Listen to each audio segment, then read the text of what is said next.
Hello and welcome to the Dungeon Masters Guildhouse. This is a weekly podcast in which I, your host, Matthew Whitby, sit down with people all across the tabletop, RPG, and surrounding space. And this week, I'm delighted to be joined by Lucas Anderson. Hello. Hello. How are we doing this fine morning? Pretty good. I have a good morning. I'm waking up. So, like I said, it's the thing that I kind of love about this podcast is always the kind of like the time zone gaps that sometimes happens when I chat with people is because I don't know why. Anytime I kind of leave the podcast, I'm thinking like that person I've just spoken to, they've got their whole day ahead. Like, and for me, it's now like 5 o'clock and stuff like that, and I've got like dinner and stuff to prepare, and you're still enjoying your morning. I don't know. It's probably a really mundane thing, but time zones, they still mess with my head, even at this age. I actually have work later today, but this is a fun start to my day. Nice. Well, I think a good chance to kind of chat about your creative process and just cool little tabletop RPG stuff is really good fun event before the workday. Well, then let's not delay the fun. I've been holding back the fun with my talk of time zones. For the people listening, I guess what's the best way that you can kind of summarize some of the products you've kind of been creating? I like to think that I make outside the box products. Yeah. Like my first product was a guide to playing sports in D&D. Yeah. Running unique sports games. And then I made a book that was about money and having money themed products. And I always try to make products that are one way or the other unusual. Yeah. And not just the conventional thing.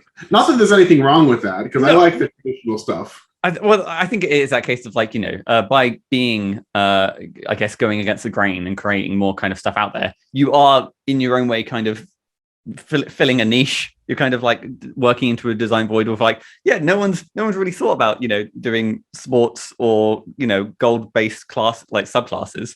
So you kind of have that kind of freedom of like, I can do anything. It's not been done before. The trick is that like, I'm not competing with anyone if I'm breaking new ground. Yeah.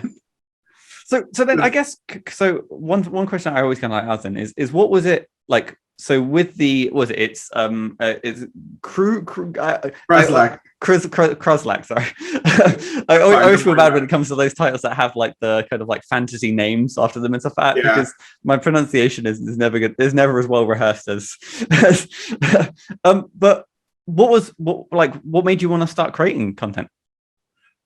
In content in general? Yeah. Well, technically that wasn't the first thing I started working on. Ooh. I think I discovered DMsGuild incidentally. And I basically, I wasn't trying to follow in the footsteps of DMsGuild. I had the audacity of saying, all these D&D books that I like, they're just words and pictures. I can write my own words and I can get pictures, and then that's it. I can make my own. I must admit, when you kind of boil it down to like they're just words and pictures. Yeah, I think, and that kind of takes away like you look at them thinking of like, oh, these could be like daunting, like really like well manufactured like product, but it's like, oh yeah, no, like if you boil them down, they're just words and pictures, and I can do that. It's a lot. It gets harder when you get down to it. Yeah, when you're actually like putting together the words and pictures, I think you kind of pull back a little bit again.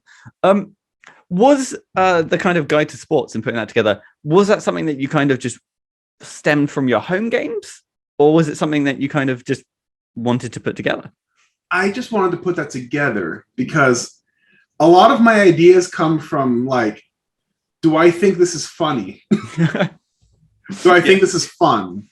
And I just thought that like, because you know how it is with sports, people take it so seriously. It's like life or death. Yeah. And there's they're like battles, and there's complex rules.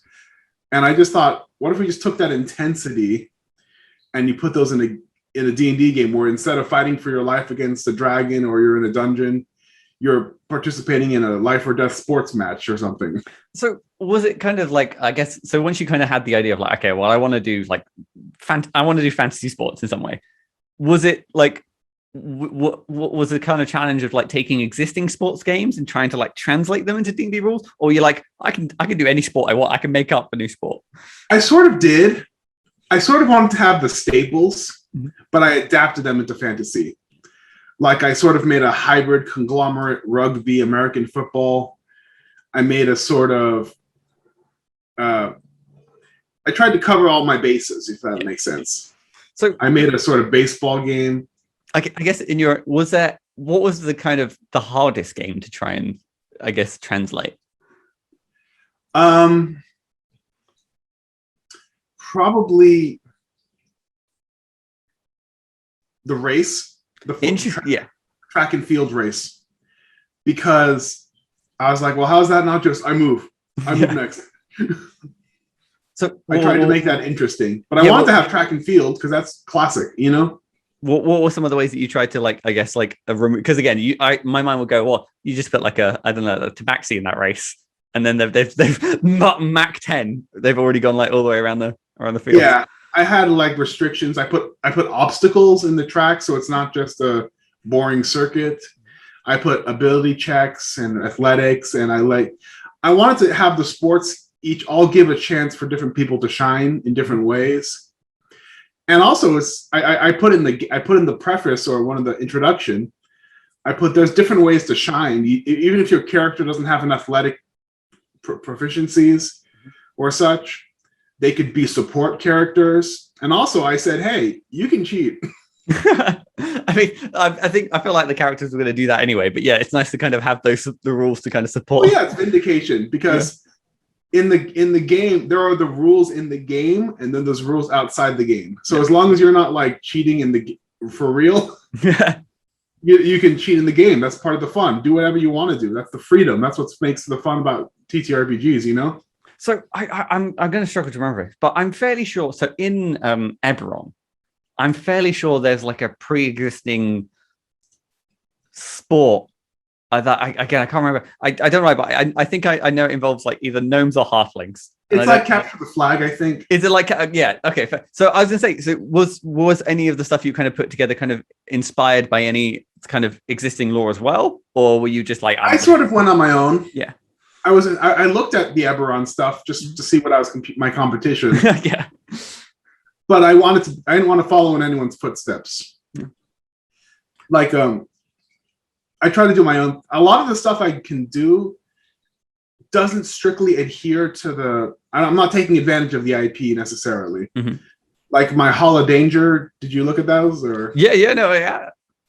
Like I wanted to make whole kind of it's a collection of products.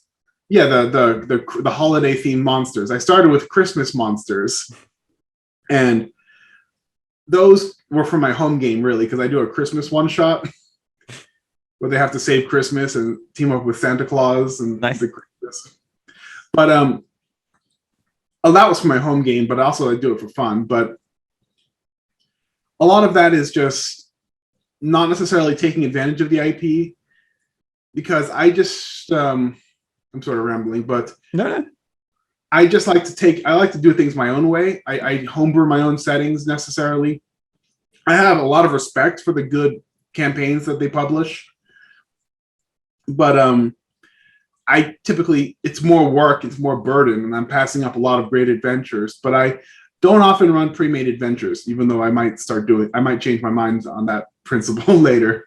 Because there's a lot of good stuff out there, especially I think it is a kind of like that balance though, because I mean, there is so much kind of, I guess, inspiration to take from existing like hardcovers and adventures of that. But in their own way, they are equally as freeing as they are restricting. When you are creating your own stuff, there's no limitations. I mean, you can literally, you can write Santa-based like monsters or like holiday themes because you just get. And then in some cases, it's kind of that I guess overwhelming freedom that can be, I guess, like daunting. It's sort of a double-edged sword though, because you have freedom, but you also have to make it up. You don't have those nice guidelines. Yeah. You can't literally be like, there's this really kind of like interesting story hook that I could expand into an adventure, or they mentioned this creature that I can kind of like give a stat block for. It is literally the case of like, You have to do everything yourself. So one thing I did actually kind of kind of looking at like your catalog of everything you've done is, again, you kind of have gone kind of across the spectrum with like kind of supplemental rules, subclasses, monsters. Would you say that you kind of have like like out of everything you've done, is there like a preference of like what you kind of prefer to do, or do you kind of like being able to bounce around between all these different? I really like player options. Yeah. They're fun because I think there was a lot of archetypes that haven't been explored yet, or that can be pioneered, and that makes for a lot of fun play styles. Because, like, personally, I played back in 3.5 in high school, to date myself, but I never really liked prestige classes. They sort of felt gratuitous or optional, whereas the subclass system is ingrained in the class itself. So this is going to be me dating myself a little bit. If I understand, prestige classes were essentially like 20 plus, weren't they? Or am I? Not necessarily. They were like, you unlock them and they're optional. Like, for example, Arcane Archer, I'm not getting this precisely, reciting this well, but you had to be an elf, you had to have so-and-so stats. Oh, okay. You had to be like a level 10 ranger or something like that. And then you can unlock it. But the thing is that those are just like extra. Yeah. You could just be a late ranger 1 to 20 and not unlock that class, sub prestige class. So they were very optional, and they were very like, there were just too many of them too. Yeah. I must admit, I'm less keen of any kind of like necessary. I think prerequisites on like certain things can be interesting. It's kind of an interesting place to kind of play around with, like particularly around like magical items. But for things like subclasses, or as it was in like 3.1, these kind of I don't know. I don't like the idea of like someone like being like, oh, I really want to make this kind of like, this Archer style character, and then immediately you have to be like, well, if you want to do that, you do have to be an elf, and it's like. I never liked that at all. Yeah. So what is it about subclasses then? It's just fun to think of characters and how they'd adventure and how you would create a different type of character. Like, if I would just, if you don't mind me subtly plugging. No, listen, this entire podcast format is like an extended plug about kind of you and all your products. Right. I have another book coming out, and despite what I said about not using IP, it's the mascot. The mascot for the book is called Drizzt's Travelogue of Everything. Ooh. And it's sort of like an everything book, except I'm making my own. And I thought, okay, they use Tasha, they use Xanathar. I'll take Drizzt. He's cool. Everyone likes him, and he's interesting. So, anyways, in that book that's upcoming in December-ish, this December, there's a subclass I made called the Somnia Mancy Wizard. It's a wizard that sleeps and takes the power of sleep, the subconscious mind, and snoozing. I just thought that's funny. I basically came up with that idea because I thought it was funny. A sleep casting, like, you sleepwalk. Yeah. Or how the idea that you learn in your sleep, or my immediate thing is like, so how do you get over the fact? Because like when people like think about sleepwalking, there's not much control in that. Is it the case that this wizard has like mastered sleep to the point where they're asleep, but they're still kind of semi-conscious? I don't know. Yeah, subconsciously awake. Yeah. So it's sort of like a joke, but you can take it seriously, because like what I like about the archetypes is that, yes, you can play them however you like, but they also inform your character. Like if you were a rogue assassin, it's kind of hard to be happy-go-lucky when that's your archetype and those are your abilities. So it kind of enables or restricts, but also enables a certain kind of role-playing flavor. Yeah, no, so I like about that. Yes, the mechanics are good. Yes, it enables new things you can do, but I really prefer it because it facilitates weird role-playing choices. That's why I lean towards our subclass and player options. Because I definitely get what you mean. Because it's almost like, I guess some of the fun is looking at kind of like, okay, again, take the rogue assassin example. There is a very kind of like a grimdark kind of edgy assassin you can easily see. and there is almost the fun in seeing that and then kind of like immediately kind of like subverting it, and then just being like, no, I am that happy-go-lucky like assassin. And when you kind of have that kind of built in with the like the subclass, the idea of like, no, this wizard spends more time like, you know, asleep than awake. Being able to kind of play around in that kind of like, oh well, maybe their sleeping mind and their awake mind are like almost like two different personalities, or there's I definitely can see it. Like there's well, that's also the fun challenge of the subclasses, is that they're sort of morally agnostic. They aren't like, you got to be evil or you got to be good. Yeah, it's more like, how do you interpret this? Because like, I made in my money book, I made a paladin that was Oath of Equity. Okay, and they're sort of like banker paladins. They swear to uphold transactions and rightful ownership and property. And you could play that either way. You could either be a cruel tax collector, or you could be a justice redistribution of the wealth person. Because who rightfully owes the money, who owns the, you know. Yeah. I think what is, again, because I share that kind of love for like creating subclasses, because one of the things that kind of leans me down is as like a DM, when I do see subclasses, I'm like, okay, well, this could make a pretty good like big bad evil guy. and looking at kind of those abilities, and there is like so much power in like looking at like the abilities of a subclass through those two different lenses, and then think like, okay, well, how does this shape the world? Like if there were like an order of these paladins, what is the world's kind of response to them, you know? And so I guess I wanted to ask again, I guess a little bit more. Is it Godfred or Godfried? Godfried. He's a character. He was an antagonist in one of my home games. Oh, fair. I must admit, I made him a book mascot. Godfred doesn't sound nearly as intimidating as basically my butchered spelling of Gottfried, which is German, you know. Yeah. So then I was just gonna ask. So I mean, was it?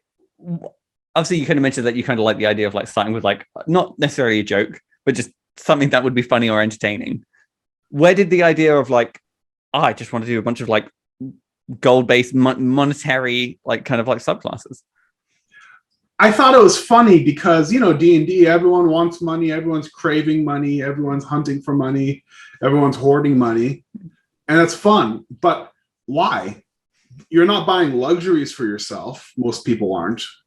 Well, some people do. They're committed. They're like, I want to buy a nice meal, or I want to go to the nice inn. Yeah. But there's only so much you can do with money. Most people are like, whatever, I don't need nice food. I have rations. Whatever, I have clothes. I don't need luxuries. I don't need a mansion. And you just kind of, but they still want to hoard money. They still want money because it's like a point system, and it's a fun, and there's this intrinsic acquisitiveness, to put it nicely.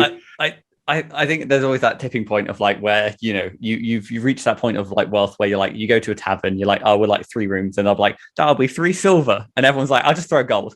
Like at this point, I don't want to deal with the change. I'm just it's funny how like you can kind of track a campaign about how quickly you kind of reach that point of just gold throwing. I do, in retrospect, it was my first work. Technically, the sports thing came out first, but I was working on the Godfrey thing first.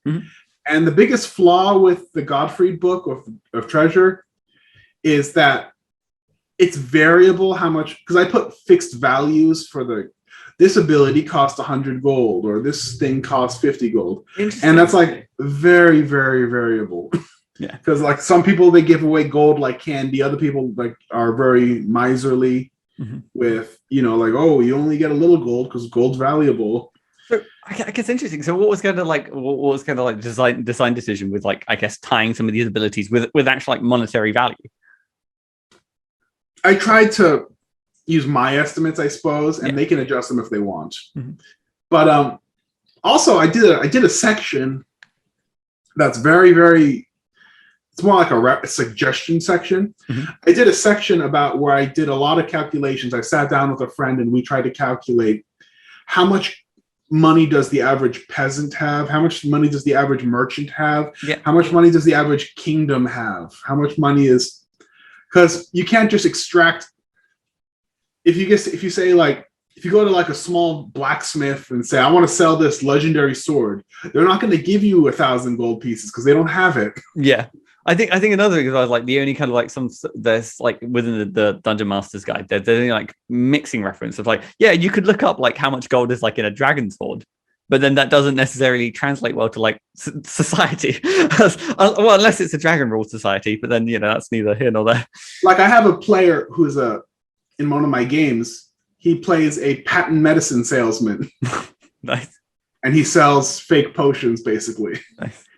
But I need to be careful. I try to take it to account how much can he extort out of a single area that he goes to. Yeah. So because there's only so much wealth in here and there, and I don't want to lose track and have it be unrealistic or ridiculous or something. So as I say, with the product you have, I think so it's 12 subclasses in the book itself. Is that one per the original base classes? Yes. Yes. Minus Artificer. Minus Artificer. I did do a separate tag on with Artificer and some money extra classes, but that's unrelated. That's not unrelated, but it's not. No, I get. So basically, all the bases are covered. I just kind of wanted to ask, like, were there any across all of those? Were there any that were like, I guess, more challenging to come up with the concept for? Yes. Fighter. I tried to do a second take on Fighter with another additional supplement of Godfried. Yeah. That was kind of hard. I'm not sure how well I did with Fighter. I did a good subclass, but it's not sure how well the money theme came out. Mm-hmm. Druid was interesting because I thought I went the opposite direction. I said I had the Circle of Poverty. Because like Druids are like eschew capitalism and money and exchange. So that was the angle, is that they have a negative relation. Some of them came. What was the fighter angle that you went with?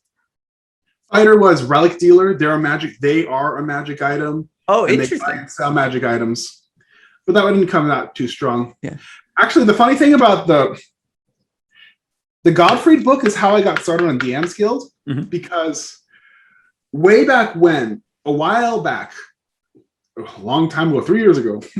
I know I'm making it sound like 8 years. No, I mean, like I said, I mean, time has been kind of a little wibbly wobbly at the moment. So it was about 3 years ago. I wanted to make a merchant class. Okay. Obviously, it's been done a lot, but I didn't know about that. So I went on some D&D server on Discord, and I pitched the idea and asked for feedback, and they weren't very nice to me. But I did get some good feedback, and a lot of harsh criticism. I thought, okay, I guess that makes sense. But since then, I've joined a nicer server for DMsGuild, Creative Lounge. Yeah. But eventually, I took the merchant class idea, and I broke it up into a bunch of subclasses. What I thought, what if you were a merchant? What if you were a merchant who was like a clerical merchant? So I made the merchant the fortune domain for the trade. Yeah. I thought, what if you were a merchant who was a trade pioneer? And then I made the prospector. And I said, what if you were a merchant who was, et cetera, et cetera? So basically, I split this one class that was not even a very good concept because it was very, very, very rough. I split that into a bunch of ideas. And then I thought, what if I made magic items? What if I made this? What if I made a whole book? Because my big problem, and I still don't conform to this very well, is that DMsGuild, a lot of people put out like a subclass, 10 magic items.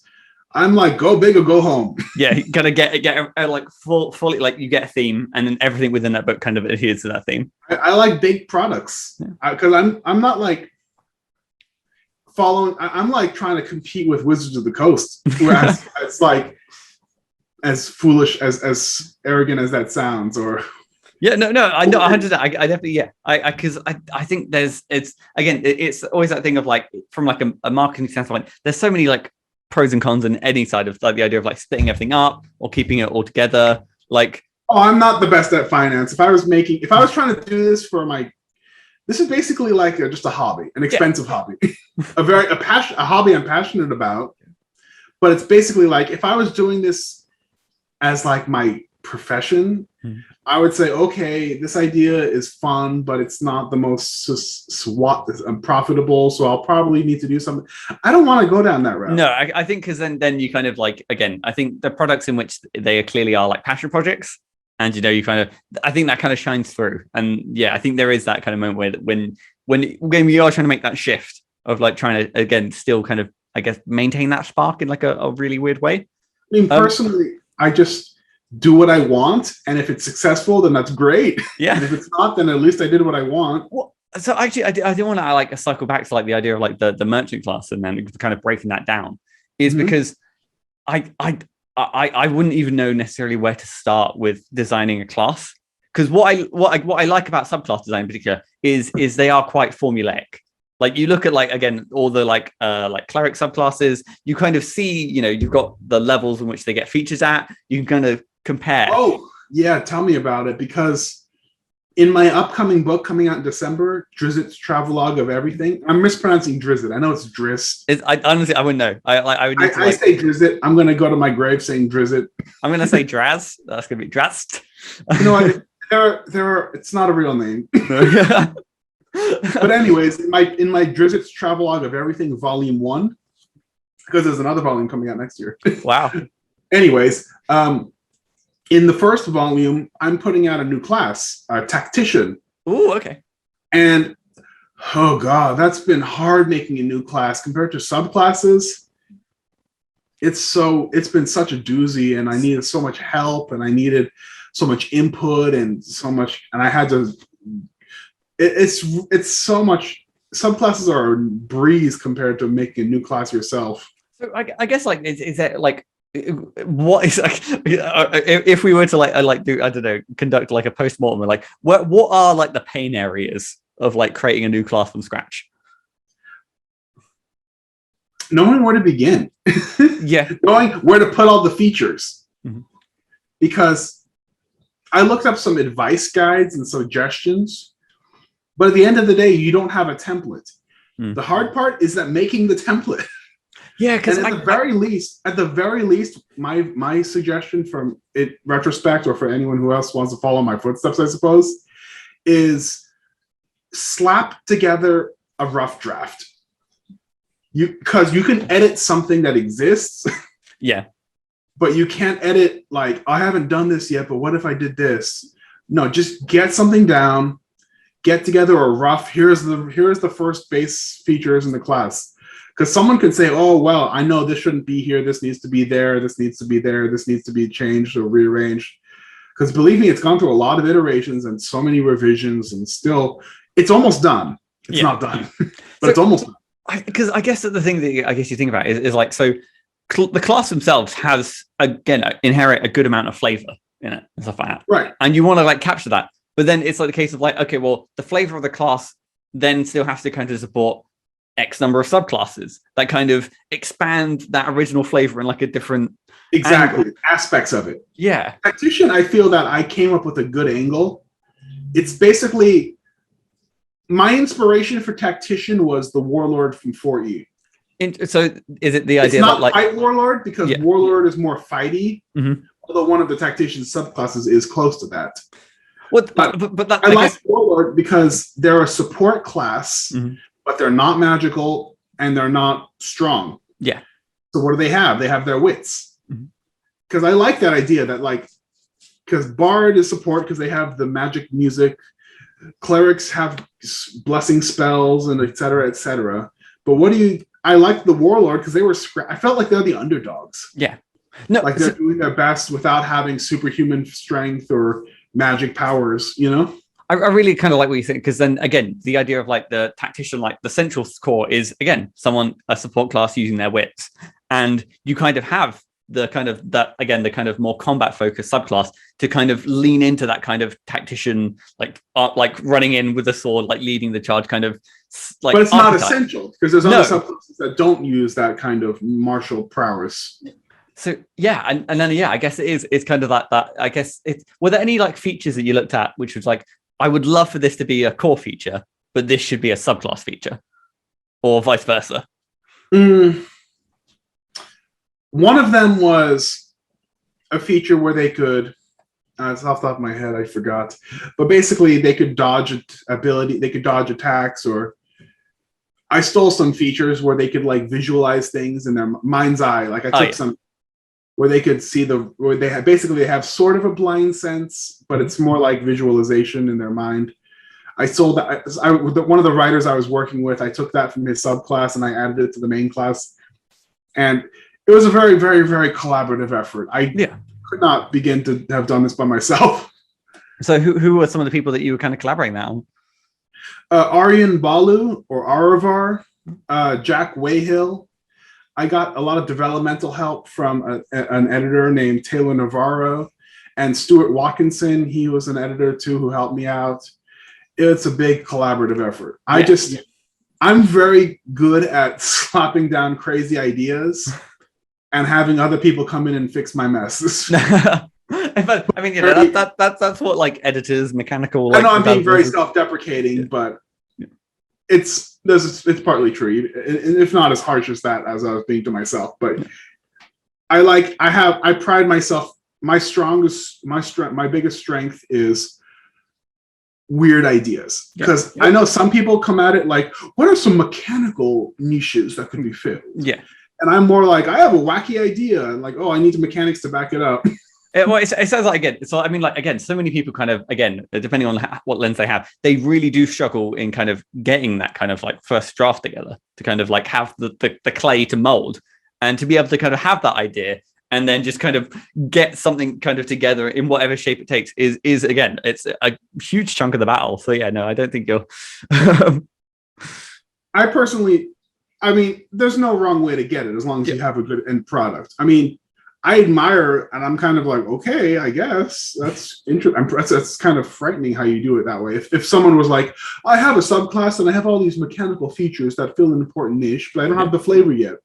I'm like, well, that's the opposite of what I have, because I have a lot of flesh and skin, and I don't have the bone. Sorry, just like quote out of context. Yes, I realize that now. But no. I mean, that again, it's kind of funny how you kind of like that there are like so many different ways to come about it, and again, there is no right way. If you kind of come from like, it would really be cool to have a mechanic that does this, and then it's like, okay, well, how I think I'm kind of in your camp where I like to come up with like the flavor first, but that's kind of just how I like tackle problems. But I'm sure if there was like, while I was playing like a D&D game, if there was something that felt mechanically satisfying to do, I would be like, well, I guess I've got to try and, I don't know, like reverse engineer of like what kind of class, what kind of item, what kind of situation called to this kind of mechanic. Like, actually, if I may plug another book. No, go nuts. This is what we're here. Another book I have coming out in early October, like October 6th or 7th or 5th, or the first week of October is coming out. One of my last Holodanger books. It's the Halloween book. Oh, perfectly timed. 13 Horrors of Halloween. And the tricky part has been, although we figured it out, with my team of writers and I, what monsters do we do for Halloween? Vampires, zombies, werewolves, those are ghosts. Headless already in the monster manual. Yeah. Witches, etc. Like, what hasn't been done in the monster manual? Yeah.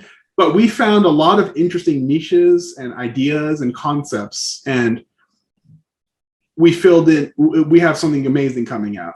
So I also like, was it like was it a tactical decision to like, actually you have like I think is it 12 Christmas monsters? 12 Christmas Days was the first one. Okay, but now 13 Halloween. Is there going to be like a 14 down the line, or is it just like Halloween? No, we had a bunch of in between volumes that were just 10, 10, 10. Yeah.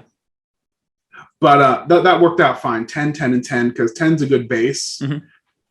12, because 12 days of Christmas. And then 13, like Friday the 13th, I imagine. Friday the 13th, unlucky 13th. That just worked out. Yeah. 14th, I can't justify 14th.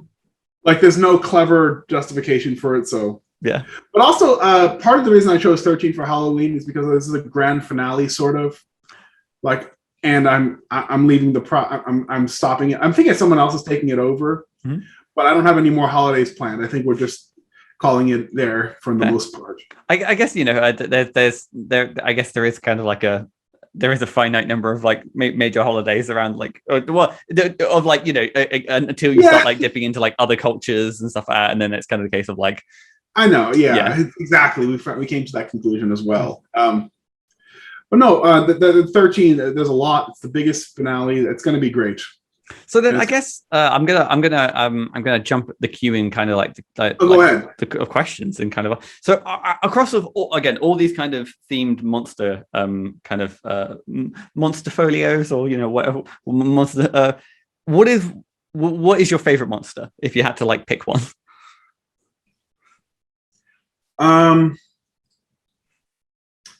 Let me see here. Probably I'm being selfish because this is someone else, another writer designed it because but it's from the Christmas book. Yeah. And this could change, but at least it's one of my favorites. So at least I'm happy with saying it, at least for now. I made the Radiant Reindeer, which is like Rudolph. Yeah. But it's Rudolph, but it's an out of control celestial powered reindeer. And that was from my home game of Christmas, where Rudolph was the antagonist. Okay, fair. Because he got out of control. He got an artifact that gave him celestial powers, and he was going to wipe out all good and evil because he was still going to get over being bullied. And actually, we changed the name in the book. Yeah. We found out Rudolph is copyrighted. Really? Rudolph is not public domain. What is it like? Is it the case of like Rudolph the reindeer, or is it just Rudolph the name Red-Nosed Reindeer? Wow, fair. Okay, so I guess Radiant Reindeer. We changed it to Radiant Reindeer. We made his nose green. Okay, yeah. I suppose the moment you start like touch it fringing on like copyright stuff, I guess you want to grab like the 10-foot pole and just be like, I'm not getting anywhere near that. No. We're in. I think we're very, very comfortably in parody law at this point. But no, I like that because it's sort of out there because it's just my weird idea that I came up with, and it's a fun celestial berserker. I think also, I guess it kind of has going back to like another thing is the concept of like a Radiant Reindeer does have that kind of flexibility of like if what if they were a good creature, or what if they were like an evil aligned creature? Like the idea of like a potentially benevolent celestial entity is really cool. But then also on the same side of like, what if there is just a I really like that. Yeah.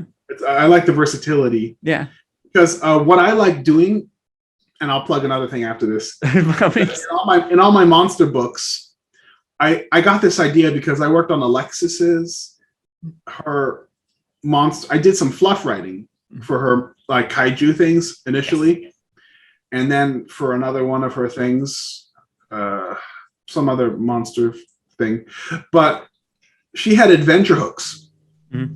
So for each legendary monster, there was lore, there was a stat block, but there was also 3 adventure hooks. Very brief, like 3 sentences each, but they teased and suggested how you could introduce them in an adventure. Yeah. So it's not just like, what do you do with this? I don't know. It's fun. Yeah. Like the Tarrasque. Like, what do you do with the Tarrasque? That's honestly like one of my favorite things about that. Some of the stat block stuff that I've done in the past is again hinting or alluding to those kind of like story hooks, because it's again it makes immediately more actionable. Like, yeah, I think if there were to be like a monster manual too, having story hooks would be, again, like I said, like a Tarrasque is an awesome monster, but it's a case of like I don't really know what to do with it. It's like CR30. I can't just like drop it as like a random encounter. What's it feel? Yeah. Where did it come from? What's it doing? Yeah. But that's also why. Actually, that's why for one of my home games, the main antagonist is a cult of Moloch, the big red demon guy with the big horns and the whip. Oh yeah, he's the classic, isn't he? He's kind of like on a bunch of like covers. Oh yeah, he's good, but he has a backstory. He's like, he was dispossessed of his circle in hell and he wants it back. But what do you do with him?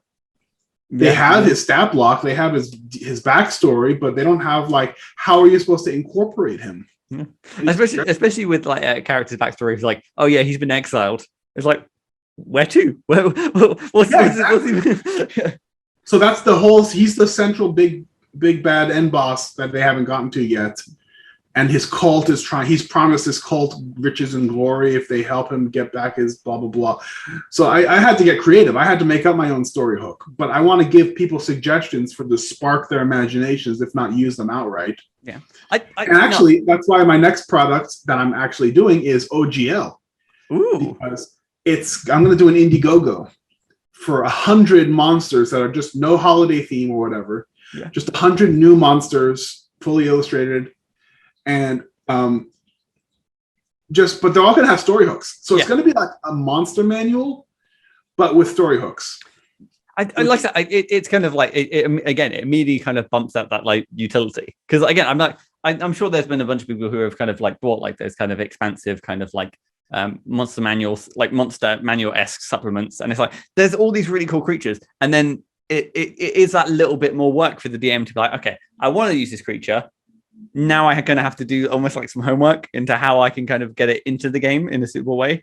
And there's suggestions. Yeah. So like you can take them by all means. They're prepared for you to take, but they're just suggestions too. But also they're easy. Yeah. It's not like I'm writing you an adventure that incorporates it. Yeah. That would be a lot more work if I gave you like, okay, here's what happens. Here's the adventure. Here's the encounters. I'm just saying like 3 sentences or 4 sentences. Yeah. But evocatively implying like, oh, that's how I write an adventure or campaign or encounter around this guy, you know? So I guess more generally then, so to kind of pull back and look about your creative process as a whole, what would you say is like your kind of like favorite and like least favorite part of the project?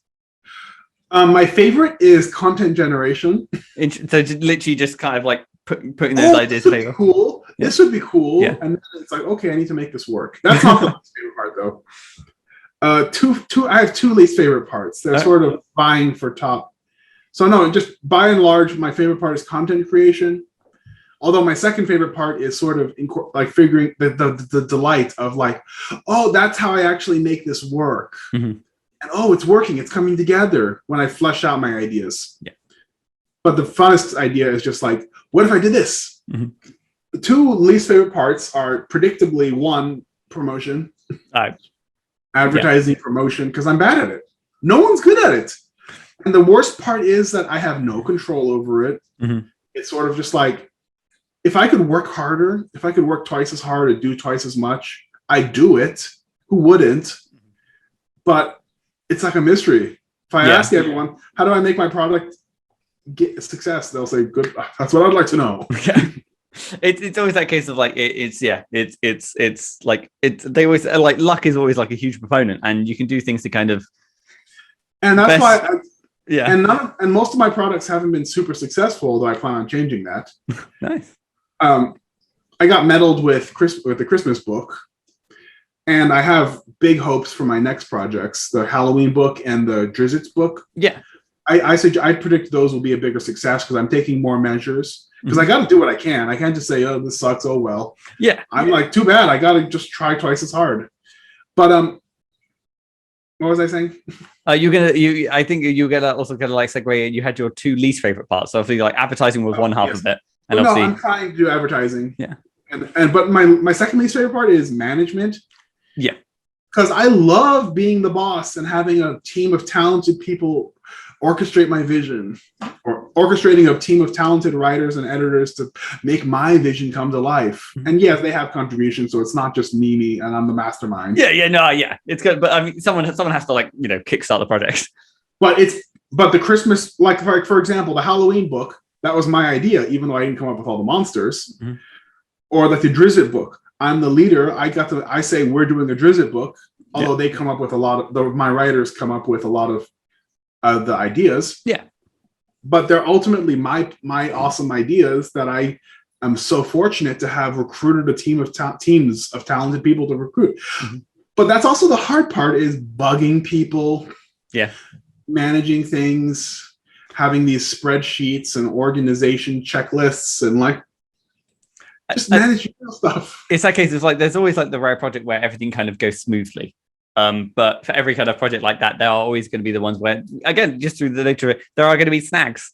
And there's always snags, and I hate bugging people. I don't like saying, "Hey, have you been busy? Oh, is this thing? Are you going to have this part soon?" Yeah. Because they have.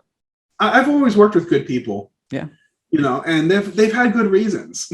Like, oh, I'm sorry, something came up, or work's been slamming me, or I had an emergency, and I don't like saying, "Well, too bad, the project." You're off the project, or whatever. Yeah, I don't want to do that. I guess to like I spin it a little bit. Then is like, what is kind of like, I guess. What was the kind of drive to be like, okay, well, I don't want to do this by myself. I want to bring other people on. Like, was it kind of like you kind of were always at that point once you started like creating, or was it more gradual thing that you're like, no, maybe this is something I do want to work like with more people on? The first project I worked with was not the first public project, was the Godfrey. But that was the first one I worked with, and I just did that with two real offline IRL friends. So that was a fun thing. I just like discussing projects. I don't like working solo. Yeah. Because ultimately my answer is that I like having supplemental talent to supplement my weak points. Mm-hmm. No, 100%. And I just like working together and bouncing ideas off of people, having people say, "What do you think of this?" Mm-hmm. I love that. I want someone to validate me and say, "This is great." Or, as great as that is, more importantly, I want people to say, "This needs work," or "This needs to be changed." Yeah. No, both are good for different reasons. One, that makes me feel good. The other one, okay, this really helps me make it from making a big blunder. Yeah, I think as well. I mean, like, again, a collaboration is that case of where the kind of crock pot of ideas kind of ends up with a much more potentially exciting and again, you end up with like a wider range of kind of voices in the kind of end product. And I think there's always those moments where again, because I write like a good amount of kind of like adventure content, and it's easier to write like, well, okay, it's kind of easier to kind of write the adventure from in like a solo state, unless you kind of have like predefined like set chunks that you can kind of pass off. But in that kind of one moment, it's always a case of like once I pass, like once the thing's done, I kind of pass it off. I get that kind of like it's not a drip feed of like, oh, this would be cool, or this. It's like the editor wave of like hearing everything, and I think being able to have.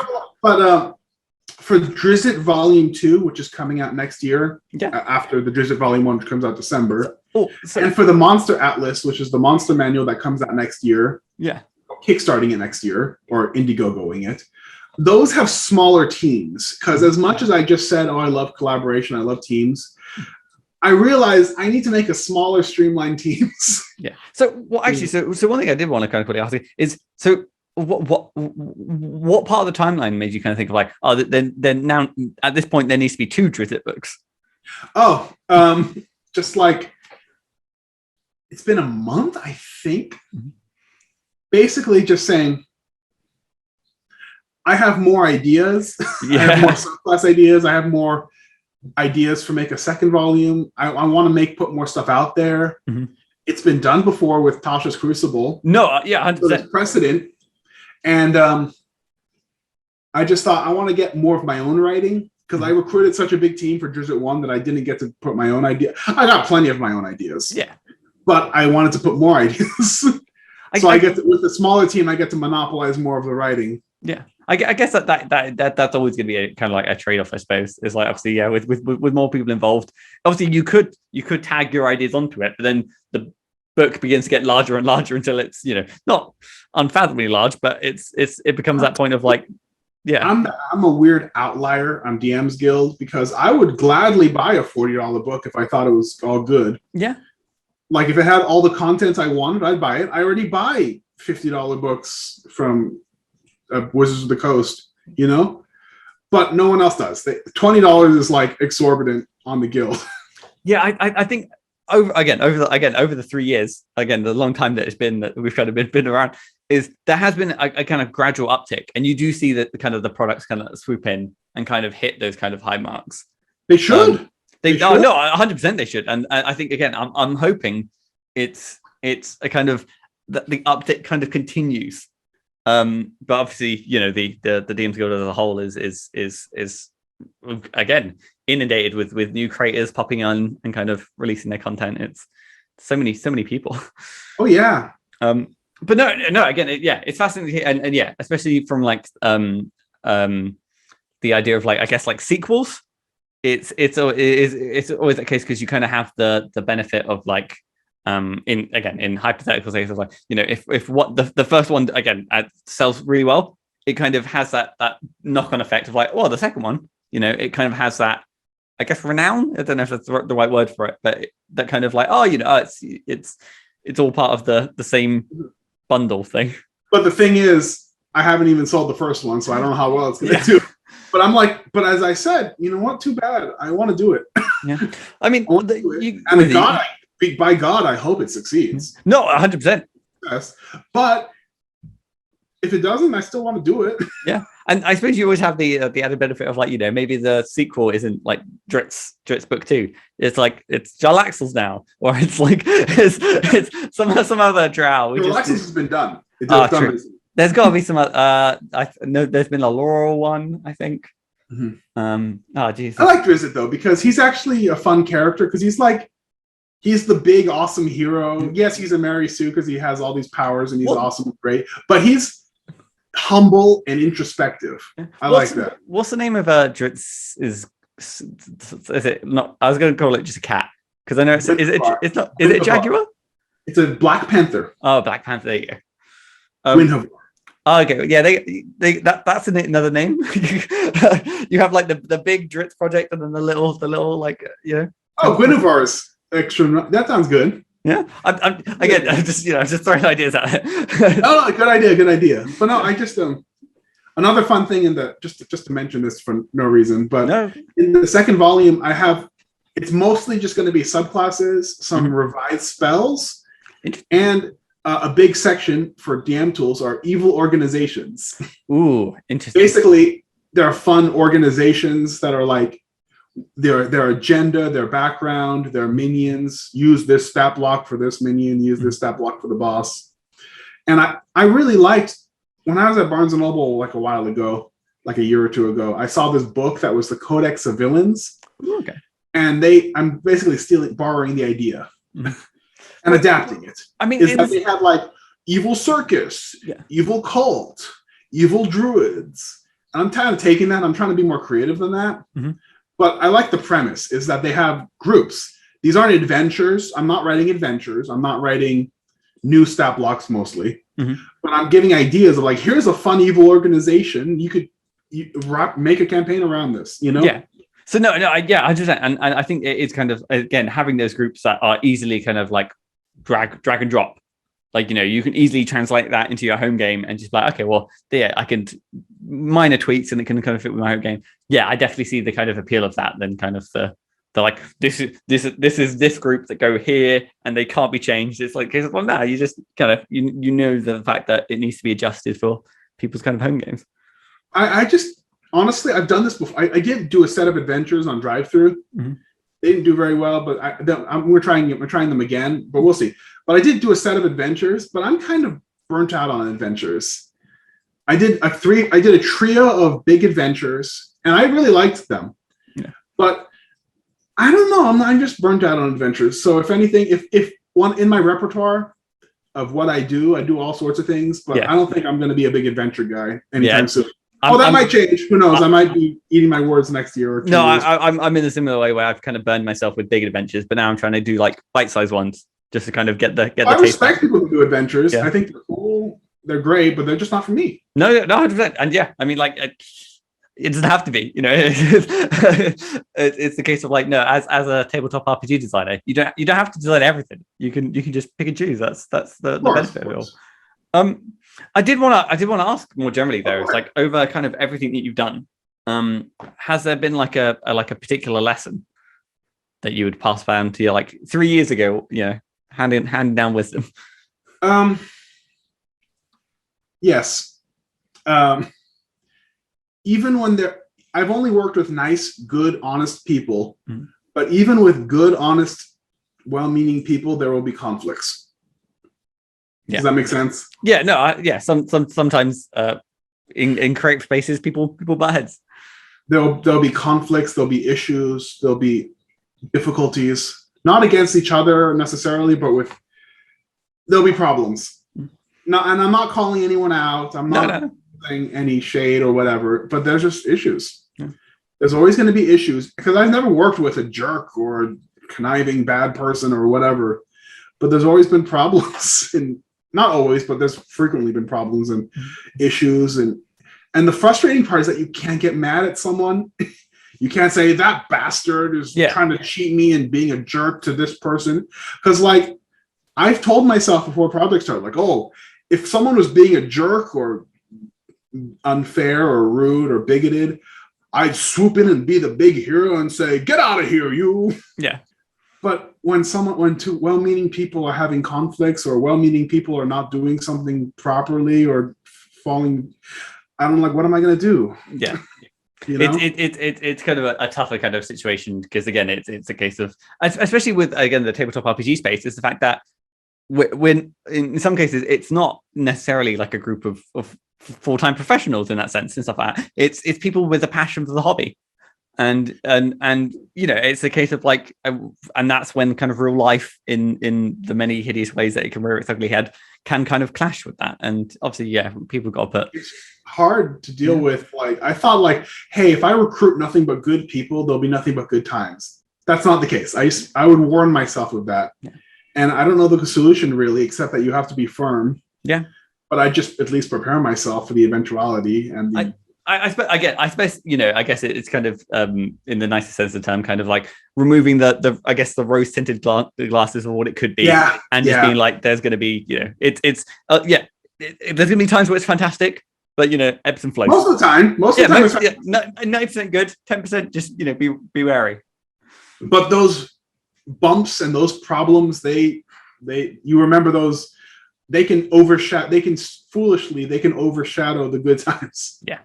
I think that's like human nature though, isn't it? People actually kind of gravitate, or like, that's how the human brain works. We focus on the negative. Yeah. Well, you know what? Let's focus on the positive then. On the positive, yes. Yeah. I like to focus on the positive. Nice. Well, let's talk more generally again. You know what? Let's get the other side of that coin and talk about like people within the kind of industry that like particularly inspire you. Someone I've gotten really close with working with has been Jack Weighill. He's incredibly talented, and he knows all the stuff up and down, backwards and forwards. He's like, I rely on him a lot. Yeah. And he's been great to work with, and I recommend his stuff. What have you kind of like, is it kind of been collaborating kind of across the spectrum of every kind of like products you've been doing, or? He started with Hall of Danger, and now he's working on Druid. And it's been a pleasure working with him and getting his advice on stuff. Also, they're not as well known, but Basil Wright, they're a sensitivity consultant, and they're very interesting, and they have a lot of great ideas. Fantastic. And I wish I could name more people. Just look up all the people I worked with. Oh, yeah, this is why I always feel slightly cruel, is the fact that obviously, when you work in a good number of like collaborations. Dire Quest, Anthony Grasso. He's been a very awesome artist who's helped me on all the Hall of Danger books, minus the Christmas one. Yeah, and he's just been very. Someone else did that, but they left. I don't know. I could go on. I haven't worked with anyone that I wouldn't recommend. Yeah, I think again that's again. Well, I mean that goes kind of it goes perfectly with like, yeah, you know, if people want to find more cool people, they can just look at your collaborators with any and many of your products, and I feel like you kind of touched on, like, you know, you've got a sensitivity writer, you've kind of shouted out an artist as well as like a writer. You've covered your bases, and my go-to joke is, if you know anyone feels like they should have been mentioned, it was me. I edited their name out. I'm evil with kind of pulling strings in the background. Exactly. But no, yeah. Awesome. And then I guess you've kind of touched on like a good number of like products you kind of upcoming things. Yes. Upcoming things. But then I guess kind of like more generally then. So what are you right now kind of like writing away on? And then the kind of like the add-on question is, where can people kind of, you know, stay up to date and hear all about it? Follow my Twitter. I tweet about a lot of stuff. That's where I basically just Twitter. I don't know. I wish there was other avenues or something, but it's just the main one that I use. So I pin my most recent work. Mm-hmm. Follow me on Twitter. Follow me on DMsGuild. I don't know when uses that feature. Yeah, I know that it came out, and it's not the most kind of clear, but like when you have like, was it someone's product selected? I think it's on the left side of the screen. There's like a follow your favorites, and you can follow this. Yeah. I mean, I wish people used it. I don't know. Follow me. Do you have any other questions? There was the kind of like what you currently working on, right? Like so. I'm once we end this call, Halloween's almost done. Drizzits, we're wrapping that up, and it's coming out in December, so that's working on. Nice. I'm also working on writing Volume 2 of Drizzit. Ooh. I'm working on preparation for the Monster Atlas, which is the big monster manual thing I mentioned. On Indiegogo? Yes, that's coming out. The campaign's launching in mid-February. Wow. But it's a ways away, I know, but can't prepare early enough. Jeez. And eventually, I would like to. This is way down the line. Yeah. But this is just like a dream project of mine because I was inspired by your question. Oh, I mean, I'd like to make my own system or something, my own game. Yeah. I'm not sure how I'd have to do more research. You know. Do you kind of make my own thing? Do you kind of have like a particular kind of like theme or setting, or is it a case of like I want a setting and then the rest will kind of follow in time? I had an idea, but I scrapped it because I thought it was too similar to D&D. I just want to make I need to carve my own niche, and I need to find that. But I have that desire, definitely. I just don't have the ideas yet. No, I guess it is a case of like when you kind of know you have a project like that in the background, it's kind of like it's like an antenna. Like you're always looking out for kind of inspiration that can kind of go into that empty folder at the moment of like, oh, I want to make my own RPG, and then you kind of bit by bit it fills up. No, well, no, honestly, Lucas, looking at the time, we've done it. We've chatted away an hour. So obviously, first and foremost, thank you so much for joining me and sitting down. No, thank you for having me. I basically invited myself on, and I thought, because I like your show, and I thought, it'd be really cool if I could come. Honestly, I think like if there's another kind of, if I could give a takeaway for people, like anyone listening and stuff like that, if you do want to come and chat to me, just let me know. I get very lonely, and I just I thought I've seen your show, and I thought like, oh, I wish you'd invite me. No, honestly, like it's a case of like that there are so many talented and awesome creators out there and stuff like that like I don't think it's feasible to just like for me to kind of reach out and kind of so anyone who's kind of again, I saw someone else invite themselves and I'm like, I'll do it too. Yeah, anyone who's like more than generous enough to kind of volunteer their time to sit and have this chat, like yourself, I'm more than grateful for, because obviously this show is only as good as its guests. And you've had a lot of great guests. I've been very, very fortunate, yourself included. So with that, I've been Matthew Whitby. You can find me at Whitby Wrights. I do have some stuff to chat about. There's Acerax, there's the Lich Dude, his collection of complex traps, which is out now, which I submitted my trap for, as well as Diesel. It's now out. It's out and things. So you worked on Diesel? I did indeed. Yeah, I did some narrative work for that. And yeah, you can find links to those in the description, as well as links to all of Lucas's lovely work. And that leads me to my final and arguably the most important question, which is how do you end a podcast? Abruptly, suddenly, now. Oh no!